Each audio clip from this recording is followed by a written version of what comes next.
حب من أول حياة. Waalaikumsalam warahmatullahi wabarakatuh. Anak-anak gimana kabarnya? Subhanallah, alhamdulillah, Allahu Akbar. Sekarang sebelum pelajaran kita mulai, kita berdoa terlebih dahulu ya. Oke, baik. Silakan Laili dipimpin dulu doanya. Ya, siap dan bersedia berdoa mulai.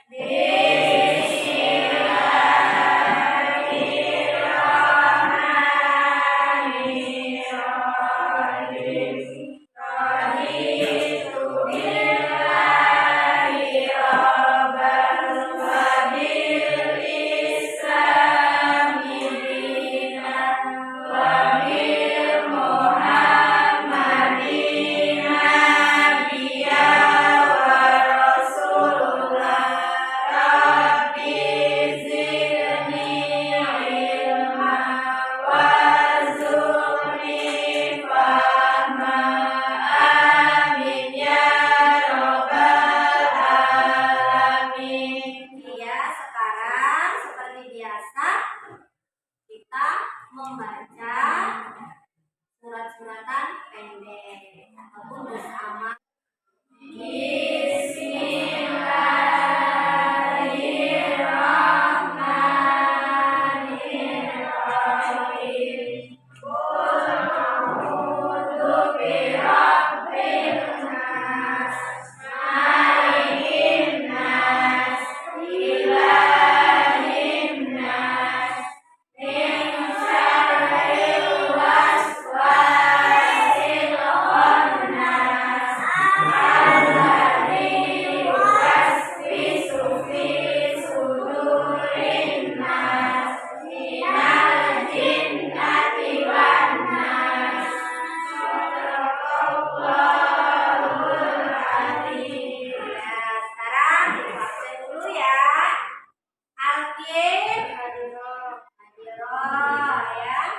Selanjutnya Amelia Novita Sari, Arabella Agustin, Azhara Atika, Bunga Cahyaningrum, Cindy Aulia Rahma. Sakit ya, Cindy Aulia Rahma ya.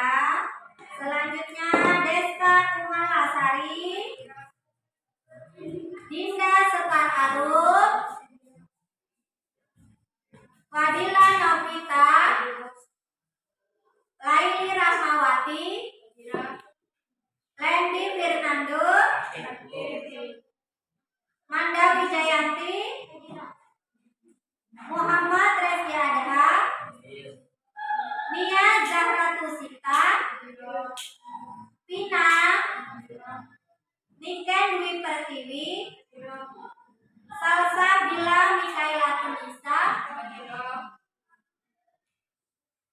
Santika Sari, Rizky Aditya Ramadhani, Sinta Laila,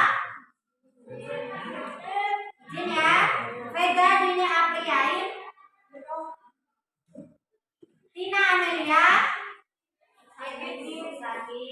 Wanti Rahmadani, Zaskia Adelia Tristano. Oke, sebelum kita masuk ke bahasan materi, buat penyimpanan kita, marilah kita menyanyikan lagu Indonesia Raya yang akan dipimpin oleh teman-teman. Oke, baik, silakan yuk dipimpin ya. Mari kawan-kawan kita menyanyikan lagu Indonesia Raya dengan hitungan 4 mulai 1, 2, 3, 4. Indonesia tanah airku, tanah tumpah darahku, di sanalah aku berdiri jadi pandu ibuku. Indonesia kebangsaanku,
di bab 1 kemarin kita sudah mempelajari tentang teori ataupun sejarah masuknya Islam di Indonesia. Siapa di antara kalian yang masih ingat bagaimana cara masuknya Islam ke Indonesia? Coba angkat tangan. Perlu ibu tunjuk? Ayo, teori masuknya Islam ke Indonesia kemarin ada berapa? Ada berapa teori masuknya? Ada 4. Apa saja? Teori sejarah, teori Mekah, teori Cina, dan teori Persia. Ya, pinter.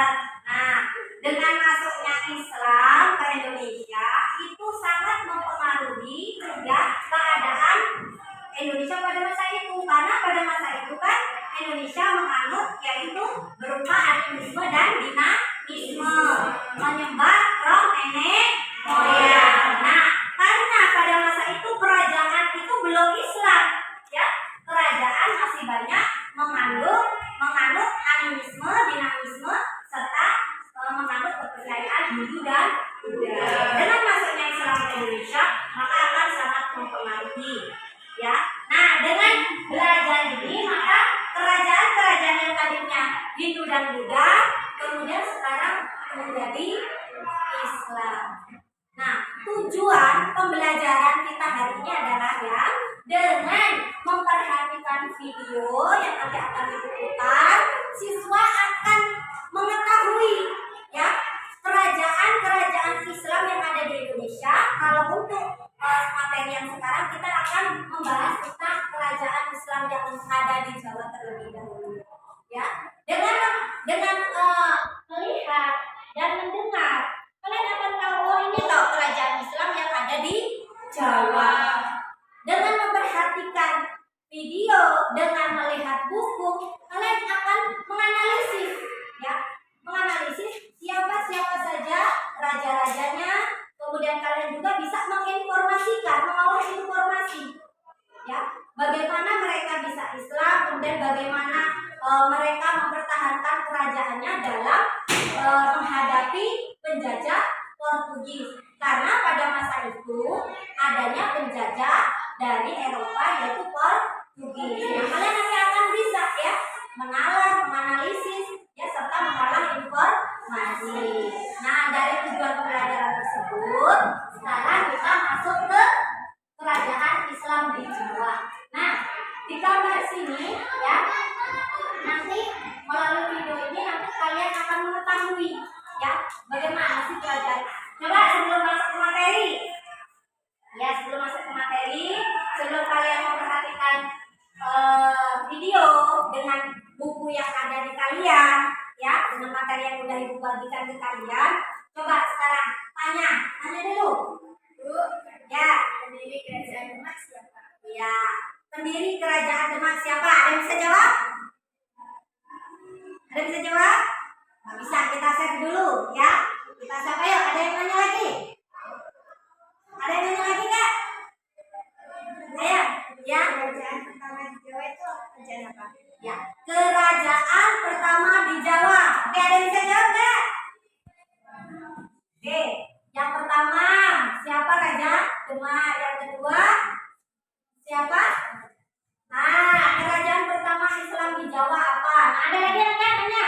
Kerajaan di Jawa ada ya, kerajaan di Jawa ada berapa? Jadi ada 3 ya pertanyaannya. Yang pertama, siapa pendiri kerajaan Demak? Yang kedua, kerajaan Islam pertama di Jawa. Yang ketiga, ada berapa kerajaan Islam di Jawa. Dan itu semua nanti kalian akan mengetahui dengan memperhatikan daripada video yang diputar.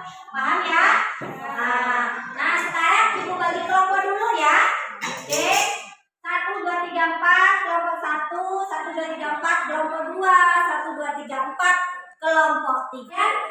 Perhatikan daripada video yang diputar ya dengan materi yang sudah ibu bagi.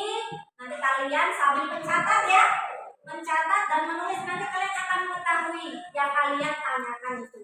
Paham? Oke, ibu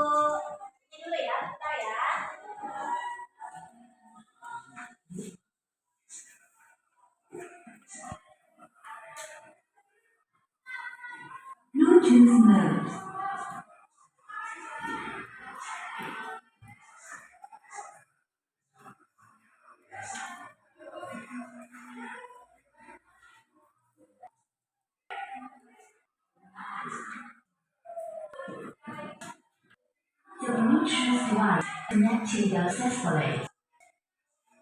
Fatimah adalah nanti Fatullah, salah satu masjid di Persia.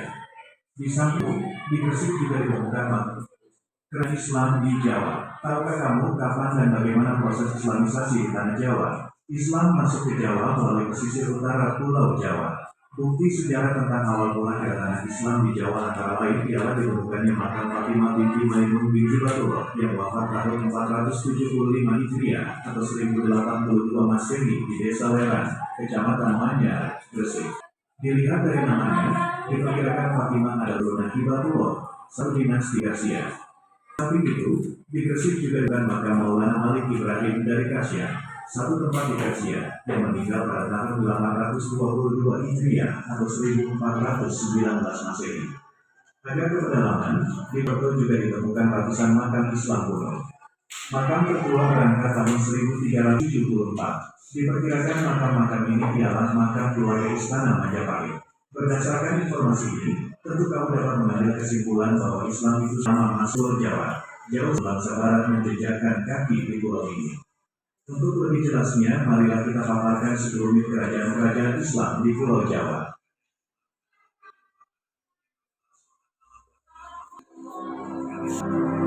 Oke, sampaikan ya.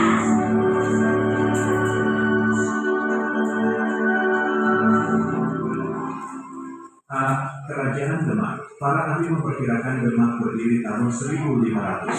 Sementara Majapahit hancur beberapa waktu sebelumnya. Menurut sumber sejarah lokal di Jawa, keruntuhan Majapahit terjadi sekitar tahun 1478. Hal ini ditandai dengan candra sengkalan, sirna ketani bumi yang berarti memiliki angka tahun 1400 saka. Raja pertama kerajaan Demak adalah Raden Fatah, yang bergelar Sultan Alam Akbar Al-Fatah. Raden Fatah memerintah Demak dari tahun 1500 sampai tahun 1518. Menurut cerita rakyat Timur, Raden Fatah merupakan keturunan raja terakhir dari kerajaan Majapahit, yaitu Raja Brawijaya. Di bawah peranan Raden Fatah, kerajaan Demak berkembang dengan pesat karena memiliki daerah pertanian yang luas sebagai penghasil bahan makanan, terutama beras. Selain itu, Demak juga tumbuh menjadi sebuah kerajaan maritim karena letaknya di jalur perdagangan antara Malaka dan Maluku. Oleh karena itu, kerajaan Demak disebut juga sebagai sebuah kerajaan yang agraris maritim. Barang dagangan yang diekspor kerajaan Demak antara lain beras, lilin, dan madu. Barang-barang itu diekspor ke Malaka, Maluku, dan Samudra Pasai. Pada masa pemerintahan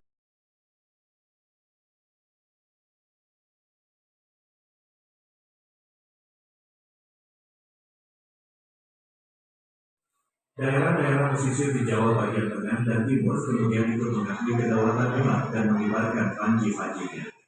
Kemajuan yang dialami Demak ini dipengaruhi oleh jatuhnya Malaka ke tangan Portugis. Karena Malaka sudah dikuasai oleh Portugis, maka para pedagang yang tidak simpatik dengan kehadiran Portugis di Malaka beralih haluan menjadi pelabuhan-pelabuhan Demak seperti Jepara, Tuban, Sedayu, Jalanan, dan Gresik. Pelabuhan-pelabuhan tersebut kemudian berkembang menjadi pelabuhan transit. Selain tumbuh sebagai pusat perdagangan, Demak juga tumbuh menjadi pusat penyebaran agama Islam. Para wali yang merupakan tokoh penting pada perkembangan kerajaan Demak ini memanfaatkan posisinya untuk lebih menyebarkan Islam kepada penduduk Jawa. Para wali juga berusaha menyebarkan Islam di luar Pulau Jawa. Penyebaran agama Islam di Maluku dilakukan oleh Sunan Giri, sedangkan di daerah Kalimantan Timur dilakukan oleh seorang penghulu dari kerajaan Demak yang bernama Tunggal Parangan. Setelah kerajaan Demak lemah, maka muncul Kerajaan Pajang.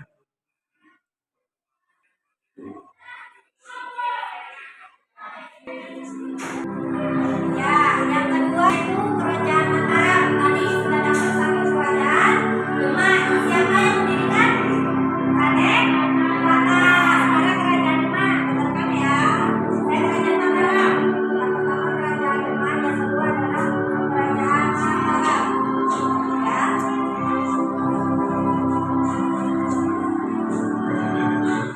Oleh putranya bernama Mas Hasan atau lebih dikenal dengan nama Sultan Agung, tahun 1613 sampai tahun 1645.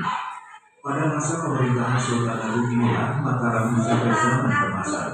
Dalam bidang politik pemerintahan, Sultan Agung berhasil memperluas wilayah Mataram ke berbagai daerah, yaitu Surabaya 1615, Lasem, Pasuruan 1617, dan Tuban 1620. Di samping berusaha menguasai dan mempersatukan berbagai daerah di Jawa, Sultan Agung juga ingin mengusir VOC dari kepulauan Indonesia. Kemudian diadakan 2 kali serangan tentara Mataram ke Batavia pada tahun 1628 dan 1629. Mataram berkembang menjadi kerajaan agraris. Dalam bidang pertanian, Mataram mengembangkan daerah-daerah persawahan yang luas, seperti yang dilakukan menaklukkan beberapa kawasan pelabuhan, kemudian sebagai penghalang militer serta kawasan perdagangan. Maulana Hasanuddin, putra Sunan Gunung Jati, berperan dalam penaklukan tersebut. Setelah penaklukan tersebut, Maulana Hasanuddin membawa Sohor dengan sebutan Fatahillah, mendirikan benteng pertahanan yang dinamakan Surosowan, yang kemudian hari menjadi pusat pemerintahan, yakni Kesultanan Banten. Pada awalnya, kawasan Banten dikenal dengan nama Banten Irang yang merupakan bagian dari kerajaan Sunda. Kedatangan pasukan kerajaan di bawah pimpinan Maulana Hasanuddin ke kawasan tersebut selain untuk perluasan wilayah juga sekaligus penyebaran dakwah Islam. Kemudian dipicu oleh adanya kerjasama Sunda Portugis dalam bidang ekonomi dan politik. Hal ini dianggap dapat membahayakan kedudukan kerajaan Demak selepas kekalahan mereka mengusir Portugis dari Malaka tahun 1513. Atas perintah Sultan Trenggono, Fatahillah melakukan penyerangan dan penaklukan pelabuhan Sunda sekitar tahun 1527, yang waktu itu masih merupakan pelabuhan utama dari kerajaan Sunda. Selain mulai membangun benteng pertahanan di Banten, Fatahillah juga melanjutkan perluasan kekuasaan. Laksana itu menempatkan VOC dengan politik David dan Impera. VOC membantu Sultan Haji sampai tahun 1530 dan ke Banten sekitar tahun 1525 sampai tahun 1526 bersama putranya Maulana Hasanuddin.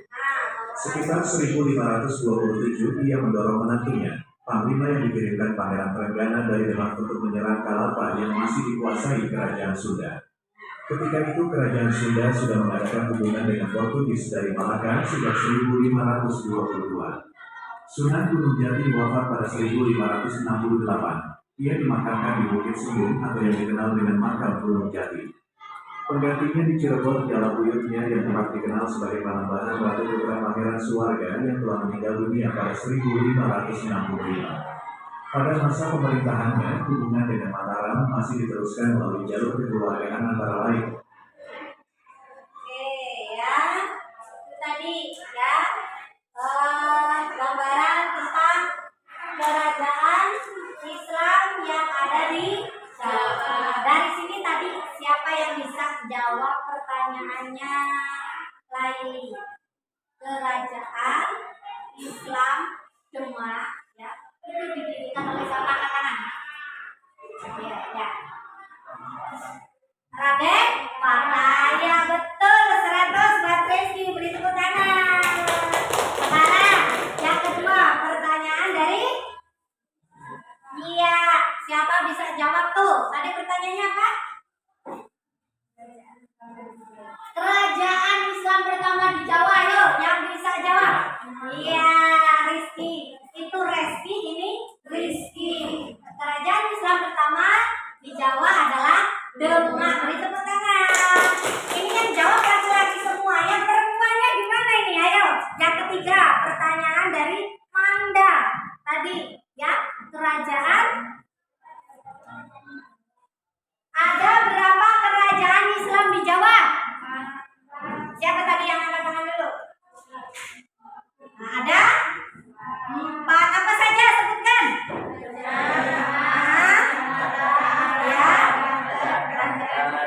Iya. Jadi kerajaan Islam di Jawa itu ada 4 ya.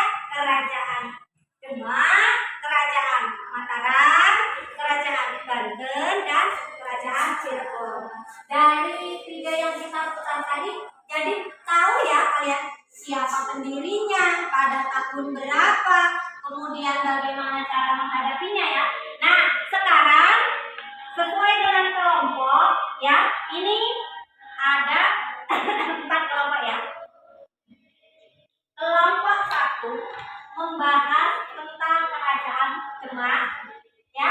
Kerajaan Demak kalian bahas, ya. Siapa pendirinya, pada tahun berapa, ya. Kemudian mengapa kok bisa hancur, ya. Kemudian kelompok dua adalah kerajaan Mataram, ya. Pada tahun berapa, siapa rajanya, ya. Kelompok 3 adalah kerajaan Banten. Kelompok 5 adalah kerajaan. Kelompok 4 adalah kerajaan Cirebon. Oke, Ibu kasih kalian akan menjelaskan, ya, pada temannya yang kelompok lain, ya, ataupun nanti kelompok lain akan menanggapi, ya, akan menanggapinya, ya.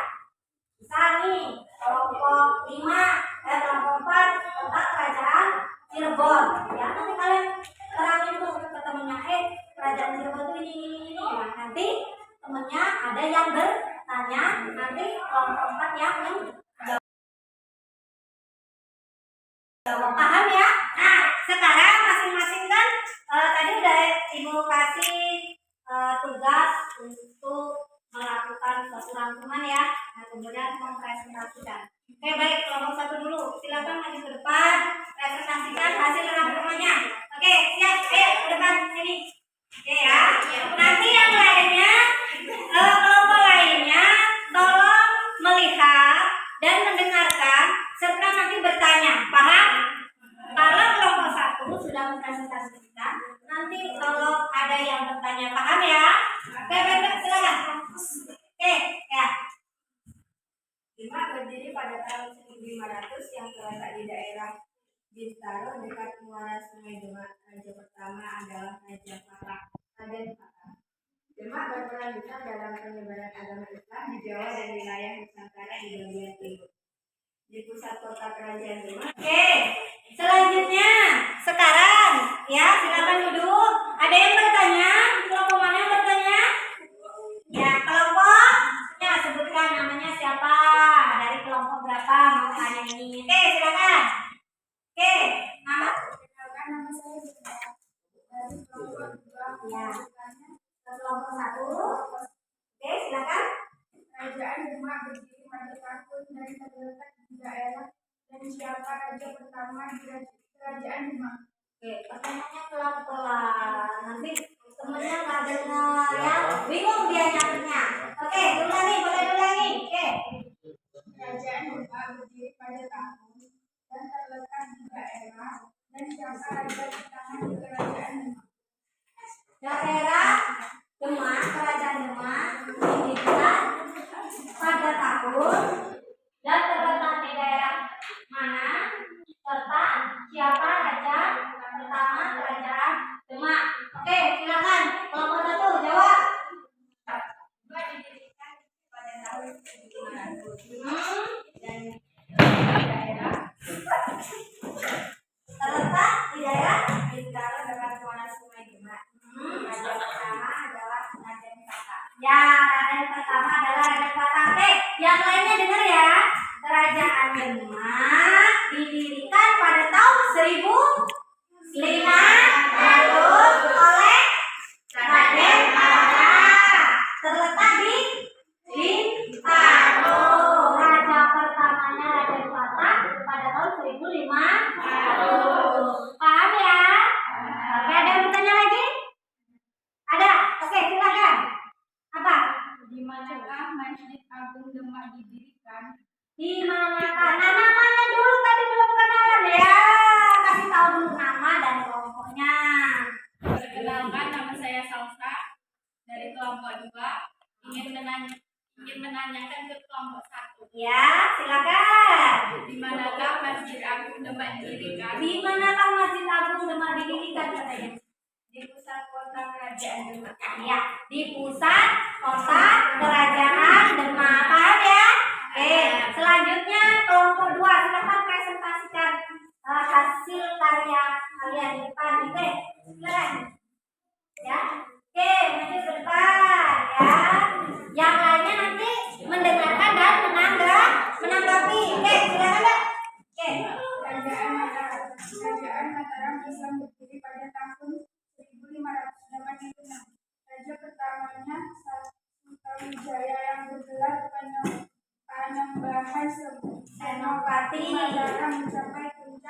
kejayaan Sultan Agung, Mataram pecah menjadi dua sebagaimana perjanjian menjadi 1745. Mataram Timur dikenal dengan Kesultanan Haji Mimbar di bawah kekuasaan Pakubuwono III dengan pusat pemerintahan di Surakarta.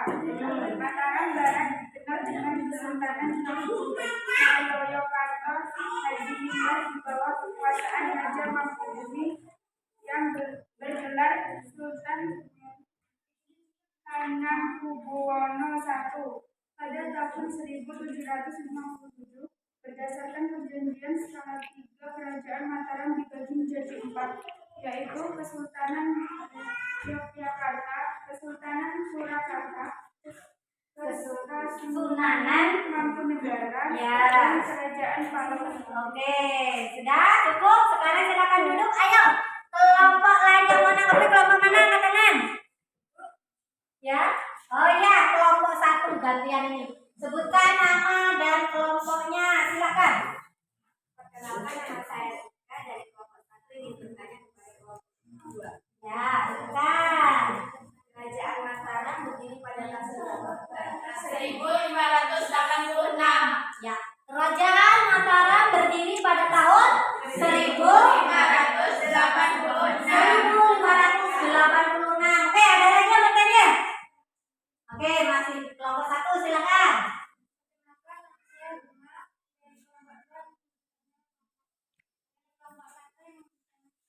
Ya, silakan. Kerajaan Mataram dibagi menjadi 4. Sebutkan apa saja. Kesultanan Yogyakarta, Kesultanan Surakarta, Kesultanan Mangkunegaran, dan Kerajaan Pakubuwono. Oke, ini siapa tadi yang jawab? Yang jawab siapa? Zahra. Yang nanya? Bunga. Oke, dilanjutkan ya. Ada yang mau tanya lagi? Ada yang nanya? Sudah cukup? Oke ya, dengarkan ya. Kerajaan Mataram didirikan pada tahun 1586. Kemudian Kerajaan Mataram terbagi menjadi 4. Ada Kesultanan Yogyakarta, Kesultanan Surakarta, kemudian Mangkunegaran dan Pakualaman ya. Nah, oke. Tadi yang nanya adalah Bunga, yang jawab adalah Zahra. Oke. Kelompok 1, ini kelompok 2. Selanjutnya kelompok 3, presentasikan hasil karyamu. Oke, siapa tadi? Oke. Kalau siapa yang mau mempresentasikan silakan. Oke, siapa yang presentasikan? Nia Zahra. Oke, silakan. Yuk. Oke, lanjut. Nia.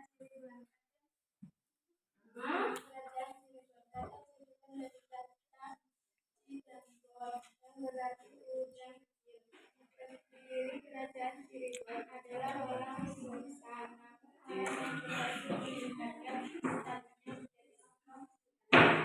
adalah seorang Hidayatul Gunung Jati.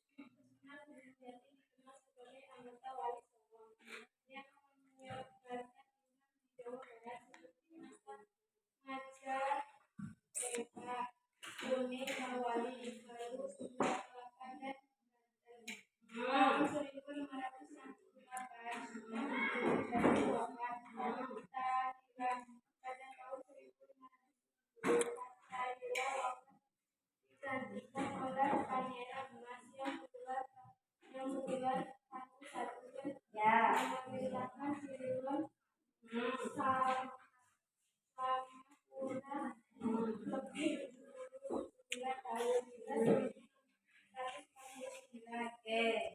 Saat kepemimpinan Sultan Agung Tirtayasa.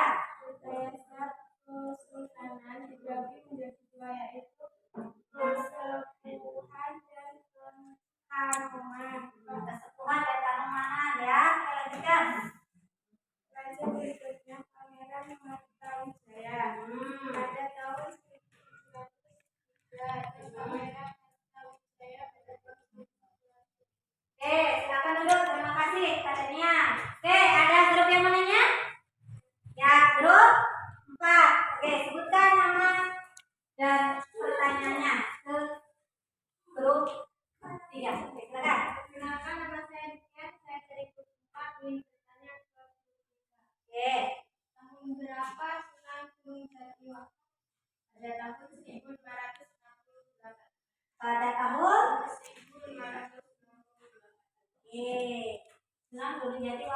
yang jawab?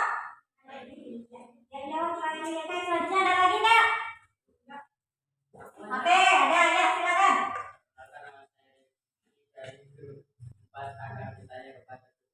Ya.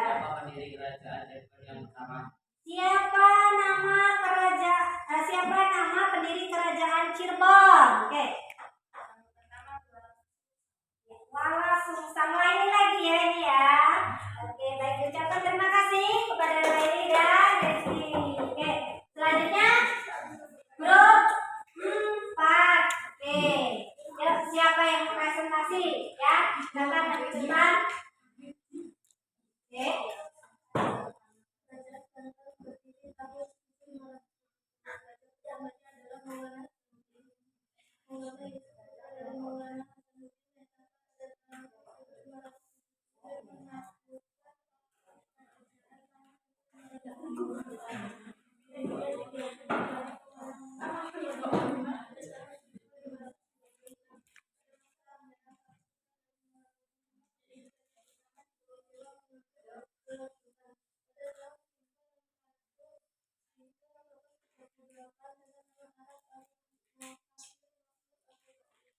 Oke, dan namanya siapa tadi?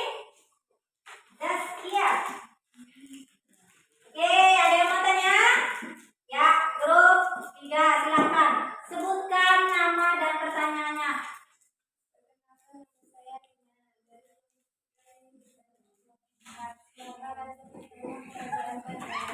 Oke, Nia bertanya kepada grup 4. Siapa nama pendiri kerajaan Banten?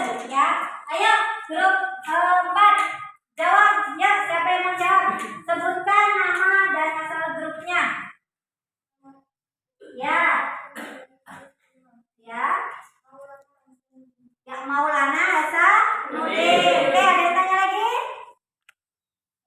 Ya, siapa namanya? Sebutkan dan asal kelompoknya. Ya. Ya.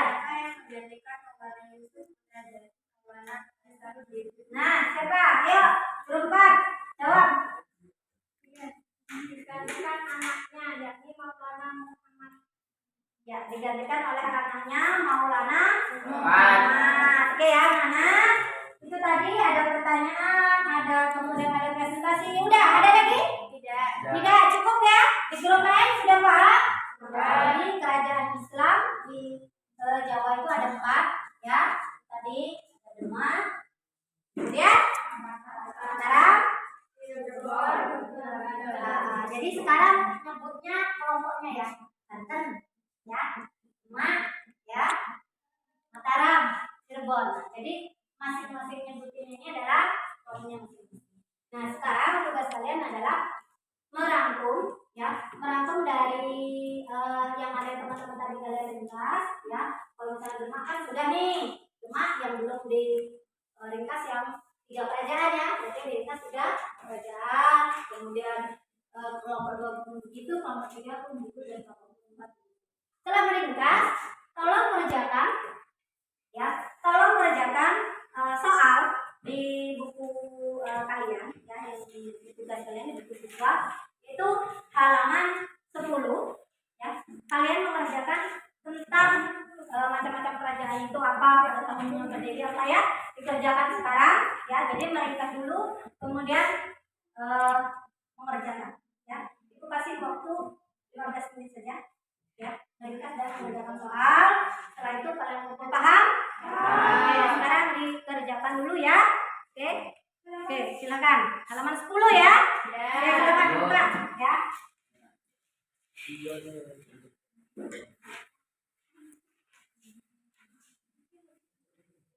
Sudah kalian kumpul ya. Ini nanti akan dikoreksi ya tugas kalian.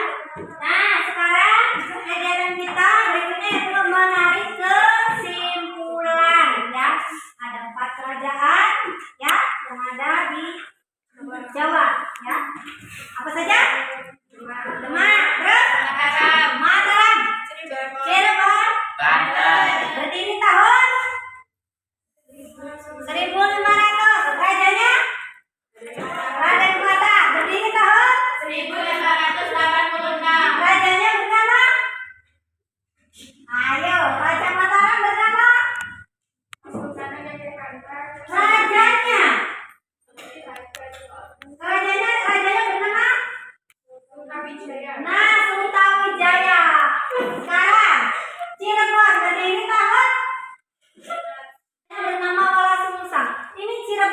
sebelah ini? Banten. Banten sama Cirebon hampir sama ya. Berarti yang kerajaannya berdiri tahun? Pendirinya bernama? Iya, Maulana Hasanuddin. Jadi coba perhatikan ya, kerajaan Banten dan kerajaan Cirebon itu sebenarnya hampir bersamaan karena pada saat itu kerajaan Banten masih merupakan bagian dari kerajaan Demak. Kemudian si Maulana Hasanuddin ini dia mendirikan dan memisahkan diri dari kerajaan Demak itu sendiri. Paham ya? Kita sudah menarik kesimpulan. Tugas kalian di rumah dari itu adalah ya mencari foto-foto kerajaan dan rajanya. Nah ini tadi Raden Patah. Ini apa sih Raden Patah? Ya. Kemudian kerajaan rumah itu seperti apa ya? Meskipun tadi sudah Ibu bagikan gambarnya, tapi tugas kalian di rumah mencari gambar ya. Kemudian ditaruh di buku gambar ya. Foto itu ya, foto tentang kerajaan ditaruh kemudian sama rajanya ya, sama ditulis tahun berdirinya, paham? Minggu depan dikumpulkan, minggu depan ya harus ada beneran ya dan Islam yang ada di Sumatera. Ya, bagaimana pelajaran kita hari ini? Menyenangkan? Senang ya? Oke, sampai jumpa minggu depan ya. Ibu akhiri, wabillahi taufiq wal hidayah. Wassalamualaikum warahmatullahi wabarakatuh.